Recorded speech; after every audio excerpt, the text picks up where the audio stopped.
What do CEOs need to know about sales these days? A lot. Outdated sales strategies and tactics plague most companies today. Listen to what innovative CEOs and experts have to say about how to change all that with Sales Talk for CEOs. Welcome to Sales Talk for CEOs. I'm excited today to have a guest who is 10 years into his business with his co-founders and really doing well as a bootstrapped company.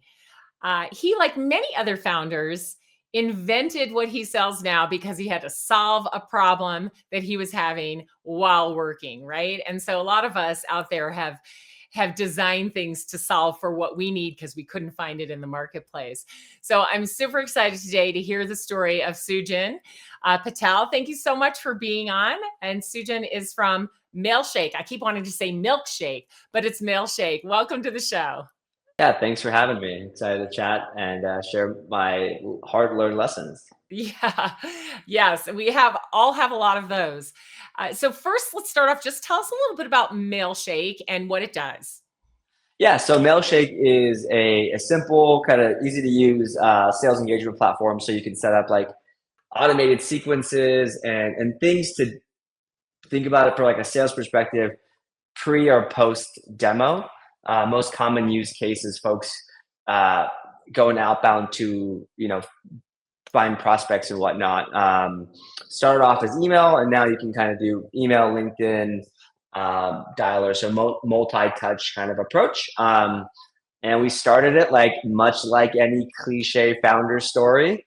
I needed something not so cumbersome to do it for myself and my team when 10 years ago when I absorbed managing the sales team. All right, so let's take it back. 10 years ago, before you started Mailshake with your co-founders, what were you doing and how did it start? How did it happen? You guys were sitting around solving the problem that you had, and then what, right? So tell us where you were. Yeah, so great question. So 10 years ago, I was a VP of marketing at a funded SaaS company. My goal was to grow the business, right? I had, X team, I think it was like 8 or 9 folks and like multi-million-dollar budget to grow this. And like, long story short, one of the best things we learned was like, we can drive a lot of the top of the funnel and growth, but we really need to pair up with sales to actually close deals. And like, we wanted to do all sorts of marketing tests for conversion rates and blah, blah, blah.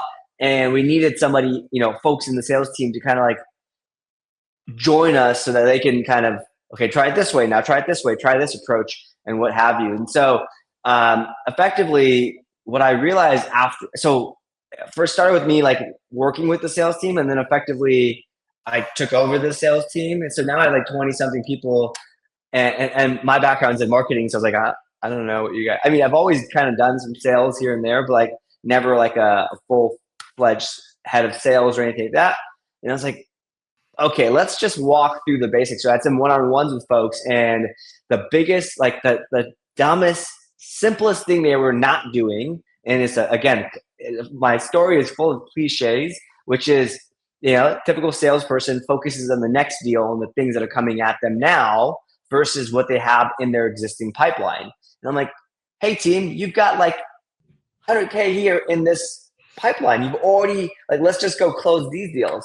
And so a couple things they weren't doing, and again, most people still aren't doing this, and that's why this tool Mailshake exists, which is following up with their prospects, right? Like, and then also engaging with prospects before they talk to them to get maybe some information. Or I found that engagement beforehand decreases the no-show rate. But anyways, long story short, I needed a simple tool to like make sure the sales team follows up. I even ended up writing all the templates. I was like, let me just do all the work for you. All you have to do is copy and paste. And I couldn't get that to happen regularly. So I was like, okay, humans, step aside. Software, let's go solve this problem. This was in 2015. And, effectively I talked to other marketers and validated this idea. And I was like, well, I'm going to go build this for myself. It sounds like other marketing people or other sales folks are kind of having the same problem. And so, that's where Mailshake started. I I I emailed somebody on a developer that I found on Product Hunt and said, here's this problem, here's what I want to build. You built something similar. Do you want to join me on this journey? I'll front the cost, right? We did that for like 6 to 8 months, and I fronted the cost until I was like, this is getting expensive, slash like, I don't know if this is going to be a real business because we're just building. And that's when my third co-founder came into play. He had been an investor and advisor to me for a long time, and his background's more in like venture capital, and he's just a savvy business and finance guy. And some of the things we're doing, like I was the typical back in the day, like naive founder of like, this is my vision, blah blah blah. He's like, yeah, but how are you going to make money? Okay, I'm going to charge this amount, and he's like, well, how question, does how are you going to make money? exactly right? And he, simple things like forecasting or like modeling out my ideas, and now, fast forward 10 years, my typical co-founder is no longer in the business, but Bob sent off he's more the COO. He does all the things I suck at and will never get around to doing effectively or efficiently. And I get to do the things I love, which are sales and marketing, and then product roadmap. Love that. All right. So let's stay back in time about 10 years. When you were starting out, how much longer did you continue working for that SaaS company? It sounds like you were kind of building it in the background and then, moving on, to test it probably and do some things. But when did you guys actually decide, okay, this can be a business and we can quit our jobs? It's a great question. So I'll back up one step there. So prior to working at the SaaS company, I ran a digital marketing agency for like 8 or 9 years as well. I ended up selling that, and the SaaS company was one of my clients. So I joined the company as an employee, and so I went from entrepreneur to employee, and I was like, all right, I'm going to just be here, and that's all I'm going to do. It's going to be easier. I'm not going to have all the stress of all these other things. And 6 months in, I was like so freaking bored. I was like just bored, right? And I understand. understand. I was like, I don't have to do this. I don't have to pay people. I don't have to worry about this, that, the other. I don't have to get my own business. I just do the things in my role. And so it just came out of boredom to start the thing. And I considered it. My wife was getting her MBA at the time. I was like, I'm going to get my MBA by doing things. And so I was like, I'm just going to throw 50 grand or something like that at this idea, see if it sticks. Right. But yeah, anyways, it didn't stick quickly. It took us about 18 months or so to really gain traction. Like, so my background's in marketing. We did a really, really great job getting customers early on, but we didn't get that product market fit where it would keep growing. So we got to like 5 or 10 grand a month in revenue. And then like it started to go down. I'm like, oh, hold on, what's going on? And what happened was like we actually just it's the same software it was when we launched, as in like we didn't really change a whole lot.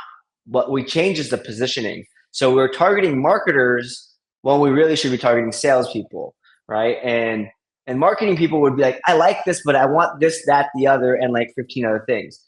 And then accidentally we just got salespeople kind of jumping on immediately. I mean, jumping on by themselves, and they were giving us feedback like, we love this thing. Like, how can I add more emails? How can I add my team on it? And we didn't even have the ability to add their team. But anyways, when we found out that salespeople loved it, we actually we changed all of our branding and kind of copy and a little bit of a UX to focus specifically on the sales use case versus kind of a broader thing. But it took us about 18 months of really getting out there before I was able to leave the company and go do this full time. Yeah, makes sense. I mean, I think great to build it in the background and have that opportunity to see how it was going to go. All right. So it sounds like you had a good pivot. At first, you're thinking, well, we're going to sell this to marketers, right? Because you were solving your own problem as a marketer. And then you realize, wow, this is really for sales, right? And making those branding changes so that it spoke to sales. led you down this path. Now, okay, as you were doing this in the beginning, it sounds like you were doing all of the selling. So where were these first customers coming from, and how did you bring them in? Yeah. So this is a very valuable lesson. It still works today. So if you got an idea you're going to build, start doing the marketing and building the list, the audience, all of that well in advance to the actual company and product going live. So I did that. I was like, I did it, but I did it for the wrong audience. So I was like, I'm going to build a marketing tool. So let me, build my brand up. So I had already had a brand in a small personal brand. I launched a book on growth hacking, again, targeting marketers. And I built about a 50,000 person email list. And I would just weekly update them on my journey of building this thing. The great thing about like this sharing the journey is the whole, like, people get bought in on the story and they like to see, okay, like I did this, it didn't work, I'm trying this now. And like, they just like it. They feel like they're involved in the building of this company. They know you and Yeah, they I trust you. love that so much. And I don't know if you know Guillaume G, we call him G, Guillaume Mobeck, or Adam Robinson. Both of them are doing the same thing. Like, oh, and also Melissa Kwan. They are sharing their story as they build, and all of them are bootstrapped companies. So it's really fun to watch their journey. And I imagine back when you were doing it, people felt the same way. Yep, exactly. And I don't do it now intentionally. And I'll tell you, maybe I won't share it, but we'll get to that later. But effectively, we shared the journey. We got a lot of good initial traction, and so I was able to get 100 customers within the first week. Right, all I did was saying, "Hey, we're live. Here's what we're doing."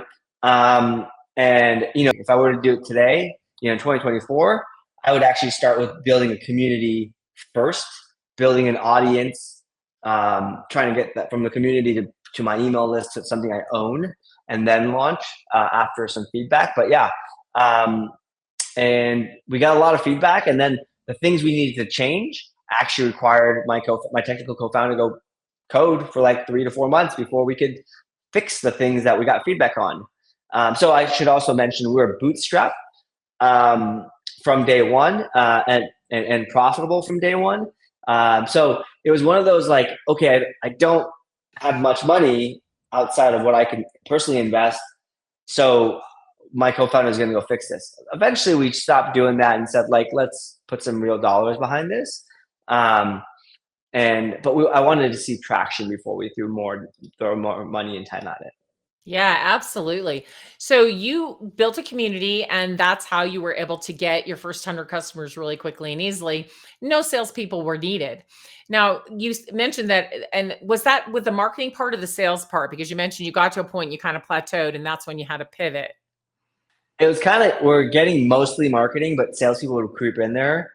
And while we got all this feedback of things we need to make better, it was 3 months or so of just like us building the next version of this. While we're waiting, more and more salespeople were just jumping in using the product. Marketing kind of crowd just went away, and we had kind of learned and figured out like during this time that sales were kind of our customer, like specifically the SDR and or AE was our customer, and so they just kept buying it even though there was like all these things they wanted better, because there wasn't as much. Our kind of claim to fame, or like thing that like helped us stand out, was at the time we were the cheapest, or as cheap as you can possibly get. It was like $8 or $9 a month per user, and then our competitors are like Outreach, Sales Loft. They were enterprise from day one, where you'd have to like book a call, like take a couple weeks to roll out, and like it takes you time to roll out. We were self-service, so we went opposite of everyone else and bottoms up. Now, fast forward, I went the wrong way. Like I should have went the other way, top down, but I didn't know top down. I still don't know top down sales, like in marketing. Like that's not my experience. So I did what I know how to do.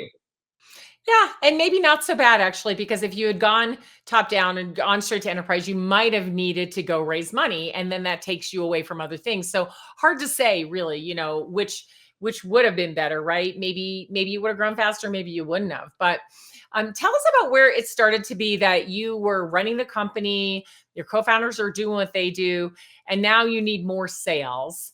And how did you grow into that, right? It sounds like you were doing a lot of product-led growth where people would find it, try it, and then buy it, right?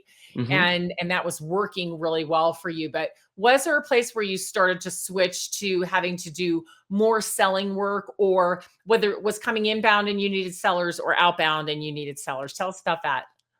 Yeah. So, I'd say about like 6 to 8 months after we pivoted, we like got traction in the sales audience, people coming through, and that the audience was continuing to, the growth was continuing to scale. Um, More and more folks that came through the door, like, I like this. I have a couple questions. And that was me, the couple questions guy. And effectively, I was doing sales without knowing I was doing sales. And I just threw in like a Calendly link. I was like, hey, like, look, if you have a question through this sign up process, just ping me. Uh, I hate repeating myself and I hate doing sales, like get like actual demos and whatnot. Like I get bored really easily. So after a month of doing demos, it's like, first of all, my calendar's booked and I'm doing hand to hand combat when I should be focusing on the vision of the company. And I find myself not having time, which is kind of the first culprit.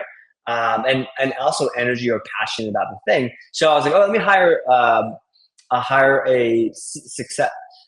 So we added this like sales assist. We were never like sales led, but we added this sales assist. And what we found was like the conversion rate effectively doubled. And then Yes, yes. not only that, we got people who would come through and sign up on their own, but we got an additional, like, I think it was like 15, 20% of leads who would also want to call. So what happened very quickly in that next 6 months was our salesperson was like, I don't have the capacity for any more. I have no more time for calls and demos and whatnot. So we then went from one to kind of 3 or 4 sales reps. And then it just kept growing from there. And we were still at the same time trying to figure out what the process was to sell.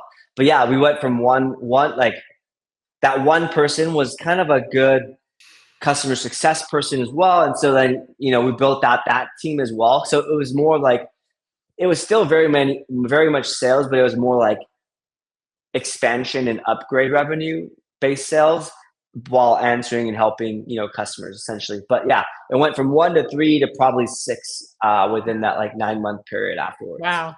That's a lot of growth. And it's a very smart way to grow. I think a lot of CEOs, founders who are doing all the selling right at first with no real sales process, because like you said, oh, I didn't even know I was selling. I'm just selling, right? And you're going about it trying to make it all work. And then you see, gosh, I need some help.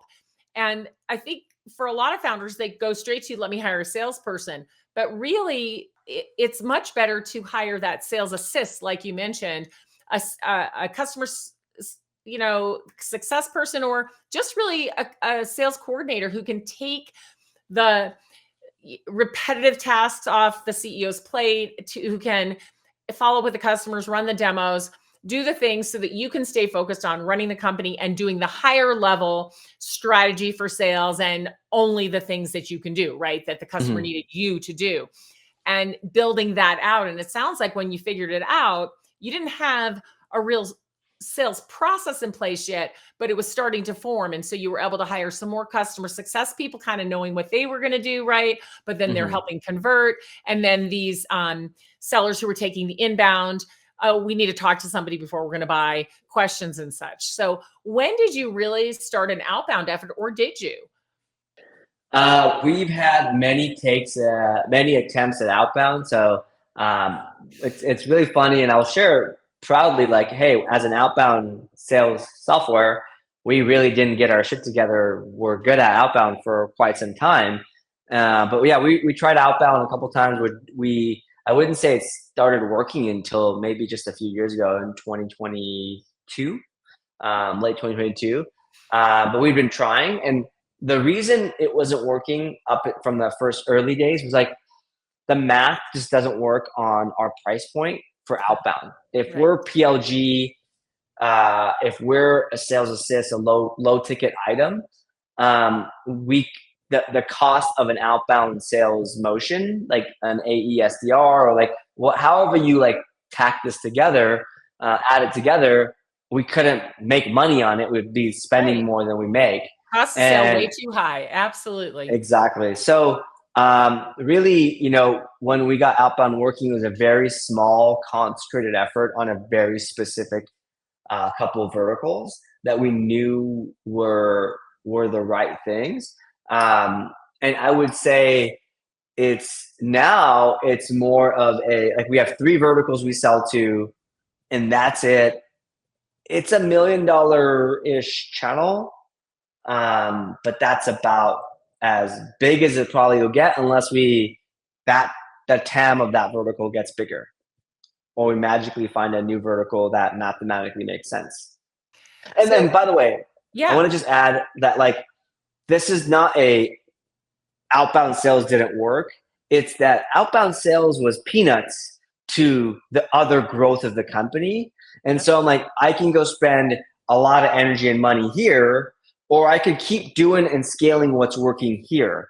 And every time I did that 3 distinct times in the course of this company. The thing that's working, doing more of that, always outperforms the like, let's try this other thing that like Yeah. conventional wisdom says that works, 100%. 100%. Very wise of you. Yeah. We try things, they don't work as well. It's like, go back to what's working. It's always the best way. And not that we don't keep trying other things, but definitely double down on what is working, right? I think too many times founders double down on what's not working. They go, oh, well, we're going to try this thing. It's not working. We'll try even harder. No, go back to what's working. That's absolutely right. And with that low price point, very smart to stay with the product led growth. Now, you mentioned that you're in 3 distinct verticals. And I love that because I feel like a lot of times in the early days, we go way too broad, right? And I think that Mm. really hurts us because we don't get known by any one group of people to feed that word of mouth, right? And word of mouth is so important with product led growth. Mm-hmm. And so picking those verticals is important. So how did you do that? Um, it took us going after 50 verticals to figure out what couple would actually work. So it was painful and like slow, and it was a process of elimination effectively. But if I were to do it again, I would have just chosen, I would have taken that 50 and said, okay, let's do the math. Let's go figure out, okay, how big each, like how many people we can actually contact. Not necessarily the TAM, but like the identifiable, approachable, targetable market, and then stack rank them. And we would have got there without having to do all the like 6 months of like, outbound and failing at that. And by the way, like, so if I were to look at this business from a 30,000 foot view, it would be go up market after outreach and sales live customers.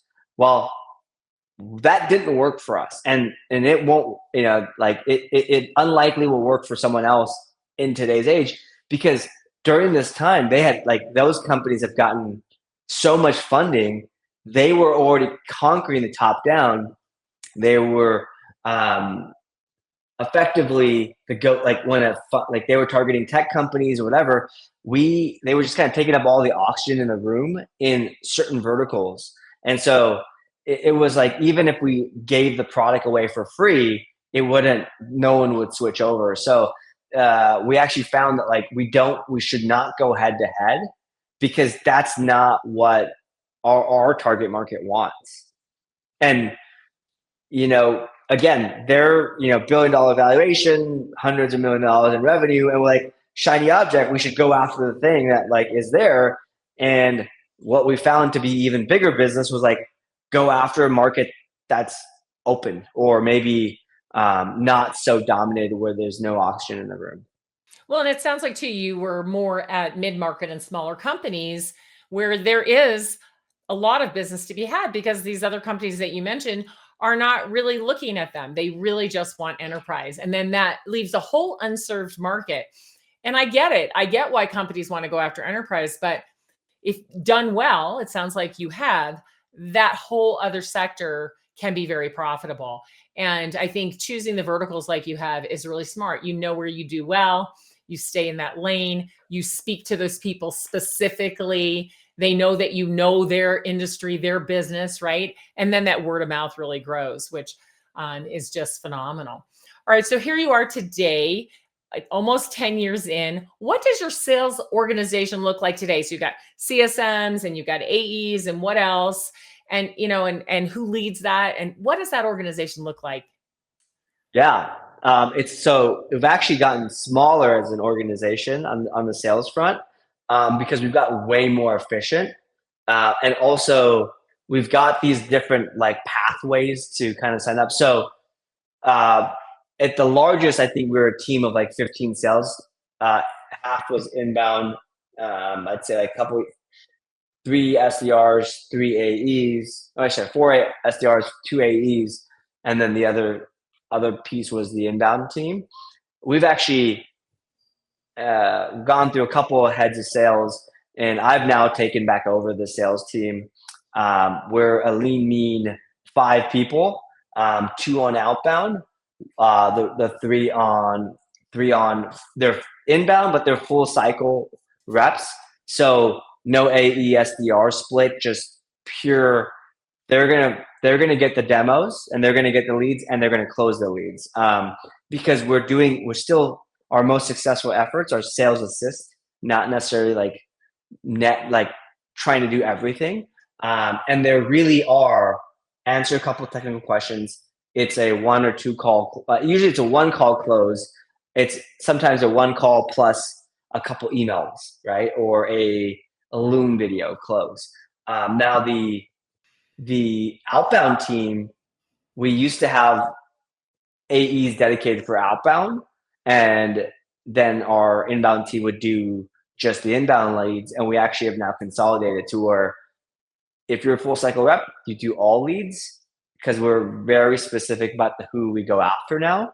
Yeah. And then also like if you're a small deal, sign up. We've also lowered the threshold on pricing to make it's not that we're telling you, hey, sign up.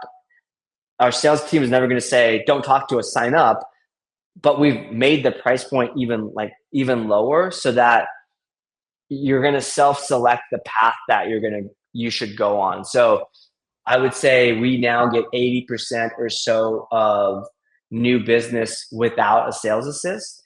And the sales assist come from 2 areas. People who are really like figuring out how to scale. Like it's more of a consultative sell. Like I have a team of 50. What do I do? How do I actually set this up?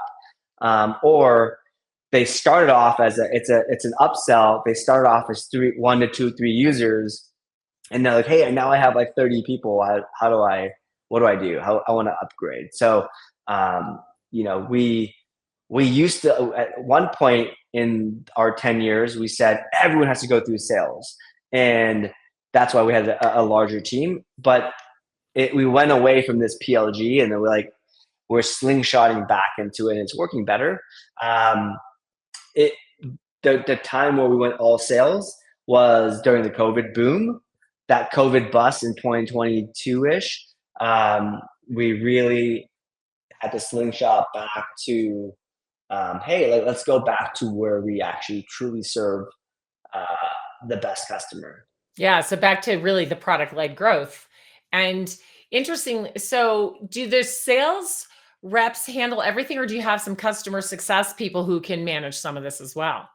Yeah, so we've got a team of like a head of customer success and support, and then 3 individual CS folks. And it's again, we went from 1-to-1 to 1-to-many, back to 1-to-many. Yeah. And like, look, we have enough team members to effectively do 1-to-1 with every single new customer who comes through the door. But here's the thing: they don't want it. Right. They don't even want the call.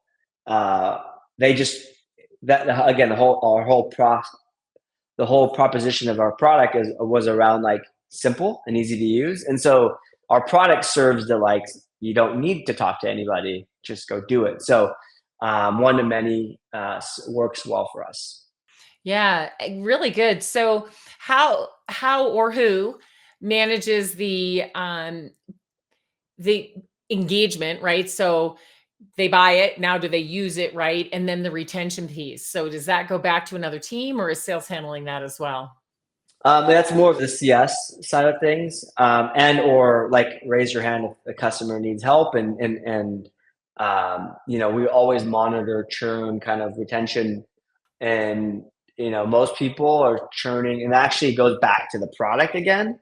So we always like, I've got my hands on this as I oversee kind of product, but effectively, the churn, most common churn reasons are, I do not know how to write email copy. So we've just added that functionality, AI written, driven email. Right. And as well as like our CS team is like, hey, like, let me help you with all this. And we've got all these like prompts in the app that says like, before you send an email, can I help you? Like, I will write it for you personally, as long as you don't shoot yourself in the foot, right? So that was one big ring. The second thing was like, we're missing a feature or two. So again, like the most of the churn happens from like, we don't have the thing that they Mm. want, and or a skill set gap. So as product, you're monitoring that and going, oh yeah, well, we can do that, or we can't do that. So there's always going to be some percent of churn, but when you know what it is they need and it's easy to give it to them, why not, right? Yep, exactly. Yeah.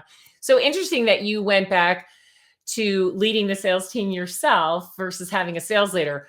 That's a common theme these days. I don't know if you recognize that. You probably talk to some other CEOs in your space, or, just other CEOs in general. But I have noticed that for these mid-sized companies, like your smaller and mid-sized companies like yourself, the CEO feels like they need to stay closer to the customer, closer to the sales team, closer to that whole customer journey. And they've taken back sales and been able to really be effective with that. Do you foresee doing that for a longer time, or do you foresee getting it to where you want it and then getting the right person in there and training them to do what it is you need, so you will eventually have a sales leader again? I think I would like to get it to a state where we can justify a sales leader.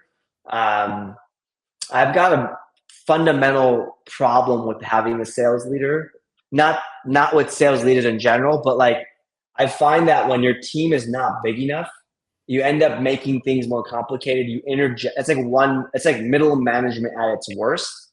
Um, if I've got a team of 3 to 5, it's golden. Like, we've got the processes. We use a system called EOS, Entrepreneurial Operating System. I know what's happening every day in the business. I've been in this business. I've got lots of sales coaches. So like, I've got all the functions and potential problems handled. And I've identified that if I'm going to be the CEO and managing people directly, the persona of sales reps I need are very like different than if I had a head of sales. I think if we can get the team, if the team gets to a point where we have 7 and we're growing to 10, I will hire a sales leader. But effectively, I don't want to put someone in the middle of it, because it's not needed. And again, we're bootstrapped. And if it's not needed, I'll put the dollars to work somewhere else. Yeah, it makes a lot of sense. And you're absolutely right. The EOS model is something I'm very familiar with because most of my clients use that model. And Yes. when the visionary founder, CEO person steps in to take over a team, you are 100% right.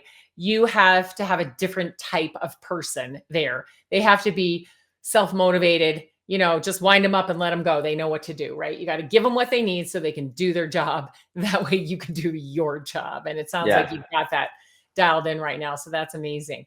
Gosh, that's terrific. What do you see coming next for your company? Um, I think we're just going to give users more of what they want. I mean, everyone's talking about AI and all that stuff. We've got a lot of AI elements into the product, but I think we're really, really heavily focused on back to what we started with, removing manual tasks for sales reps and making their lives easier. So a lot more features and functionality that can just keep doing that is what helps us win, really. Yeah, I agree. And I do think there's so many great AI tools coming out now that can be integrated so that it does become easier for the seller and they're not doing the mundane tasks, right? That they have been doing and hate. So Yeah. I love that. All right. Well, gosh, there's so much there. Thank you for sharing all of that. I want to get to the part of the show where I ask you a few questions that will help our audience know of new books and new podcasts and things that they can think about. So, first question. What is a book that you believe every CEO should read? The Hard Thing About the Hard Things from Ben Horowitz. Such a great book on just how hard it is. It was like Ben Horowitz of Andreessen Horowitz. Yeah. It was when he founded I don't know the name of the company, but it was just his journey. If we think our life is hard as modern day CEOs, SaaS founders, go look at that journey.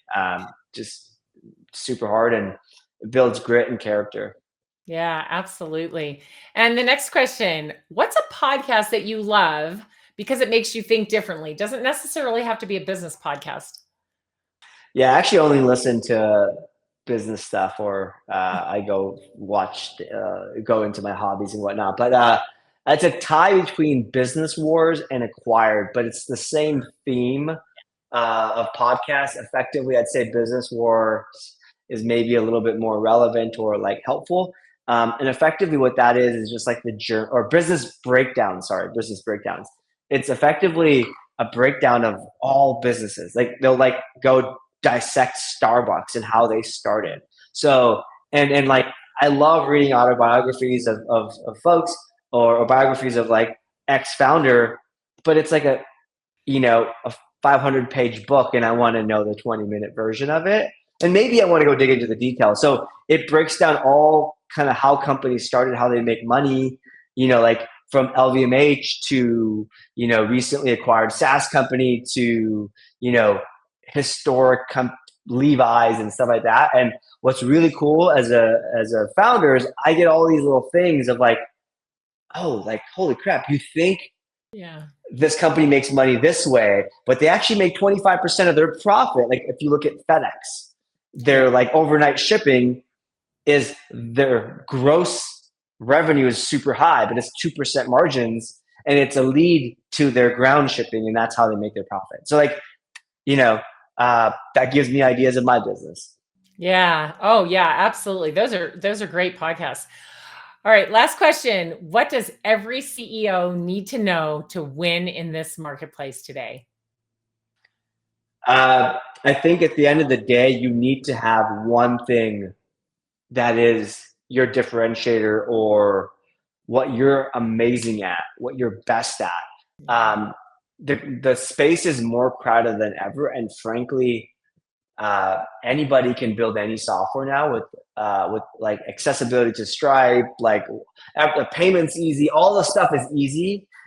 It's easier, and so anyone can start something, but no one can be the best at everything, and so you got to choose what you're best at. Yeah, I really agree with that. Choose what you're best at. And like my colleague April Dunford says, be obviously awesome, right? So what is Exactly. that thing that you are obviously awesome at?